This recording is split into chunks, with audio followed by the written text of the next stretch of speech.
नमस्कार दोस्तों, गणित की कक्षा में आप सभी का बहुत बहुत स्वागत है और मैं हूं आपका आचार्य जी। आज हम चलेंगे अध्याय 2 में और सीखेंगे परिमेय संख्या के बारे में। ऐसी कोई भी संख्या जिसको p/q के रूप में लिखा जा सके, जहां p और q कोई पूर्णांक हो और q शून्य के बराबर न हो, तो ऐसी संख्या को हम परिमेय संख्या कहते हैं। p/q के रूप में लिखना यानी कि भिन्न के रूप में लिखना, ठीक है, जहाँ की p और q क्या है, कोई पूर्णांक संख्या है और q शून्य के बराबर नहीं होना चाहिए, यानी कि उस भिन्न का हर शून्य नहीं होना चाहिए, ठीक है। जैसे कि 1/2, ठीक है, ऋण 3/4, 2/8, ये सभी जो हैं परिमेय संख्याएं हैं। इनके हर में यदि शून्य हो जाएगा तो फिर ये परिमेय संख्याएं नहीं होंगी। हर में शून्य नहीं होना चाहिए, ठीक है। पूर्णांक संख्याएं भी परिमेय संख्याएं होती हैं क्योंकि उनके हर में हम 1 लिख सकते हैं, ठीक है। जैसे कि 15, ये एक पूर्णांक संख्या है, ठीक है। इसके हर में अगर हम 1 लिखते हैं तो भी इसके मान में कोई परिवर्तन नहीं होगा। तो हम देख रहे हैं कि इसको हम p/q के रूप में लिख पा रहे हैं, तो ये भी एक परिमेय संख्या है, ठीक है ना। तो किसी भी पूर्णांक के हर में हम 1 लिख सकते हैं, ठीक है।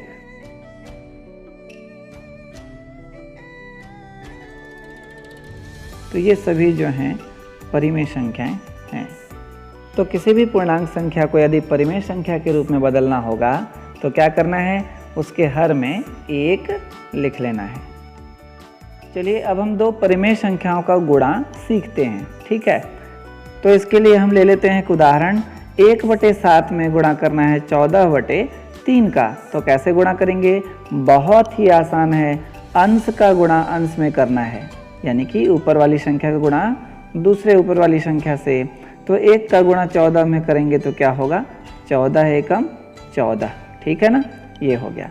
फिर बटा का चिन्ह, नीचे वाली संख्या का नीचे वाली संख्या से ही, यानी कि हरों का आपस में गुणा करना है। तो 7 का गुणा 3 में, तो 7 तिया 21, तो ये हमारा गुणा हो गया, ठीक है। तो आंसर क्या आया, 14/21। लेकिन जो भी आंसर आता है उसको हमको सरलतम रूप में लिखना होता है, ठीक है।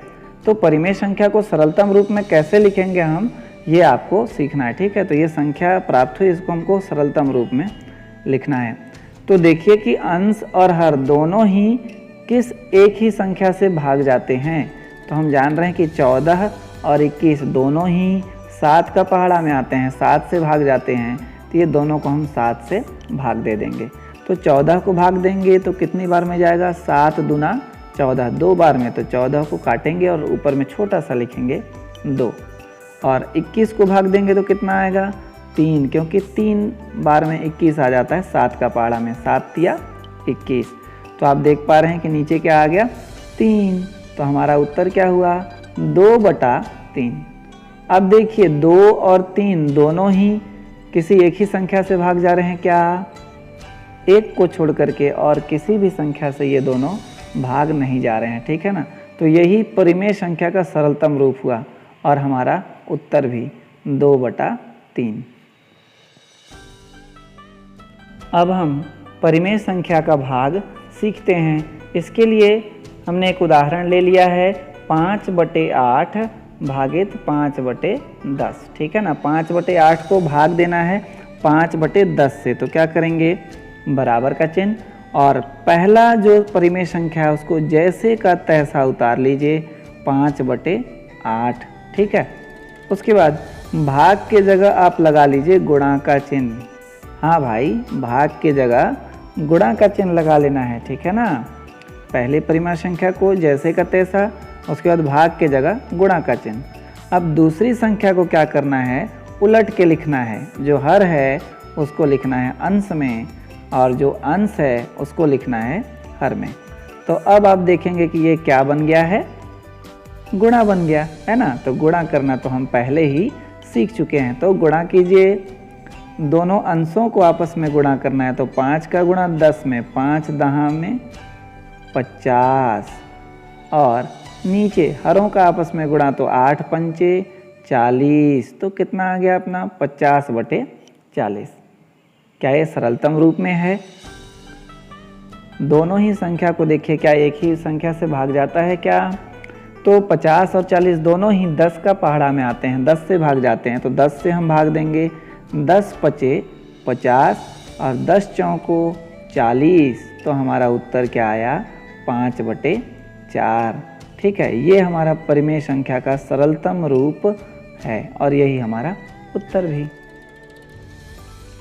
किसी परिमेय संख्या के अंश और हर दोनों में ही एक ही संख्या का गुणा या भाग करने पर प्राप्त होने वाली परिमेय संख्या को तुल्य परिमेय संख्या कहते हैं। जैसे कि 1/2 के अंश और हर में हम 2 का गुणा कर देते हैं। ठीक है, अंश में भी 2 का और हर में भी 2 का, एक ही संख्या का गुणा या भाग करना है, तो हम अंश में 2 का और हर में भी 2 का गुणा कर देते हैं, तो क्या मिलता है 2 एकम 2 अंश में और 2 दूना 4 हर में। तो 2/4 1/2 का तुल्य परिमेय संख्या कहलाएगा। ठीक है, या फिर एक दूसरा उदाहरण देखिए, 3/9। ठीक है ना, तो 3/9 के अंश और हर में हम 3 का भाग दे देते हैं।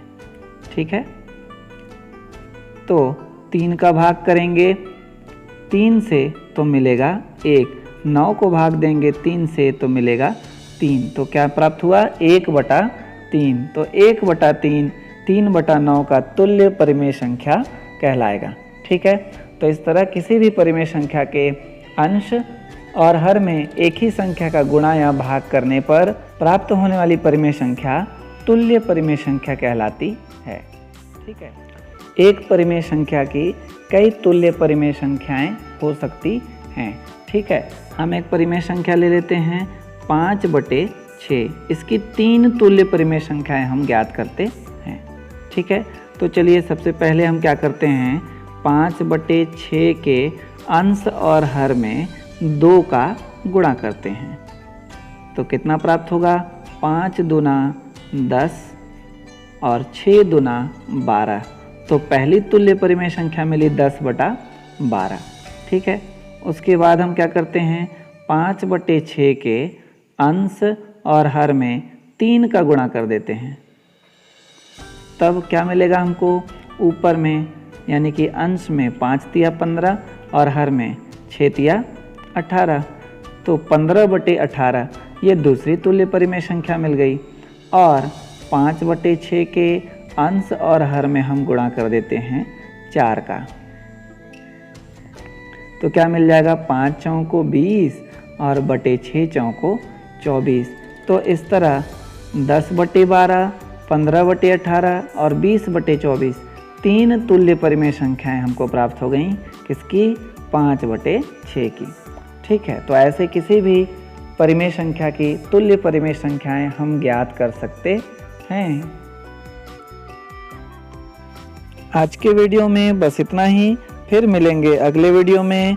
तब तक हंसते रहिए, मुस्कुराते रहिए और सीखते रहिए, क्योंकि सीखना जरूरी है।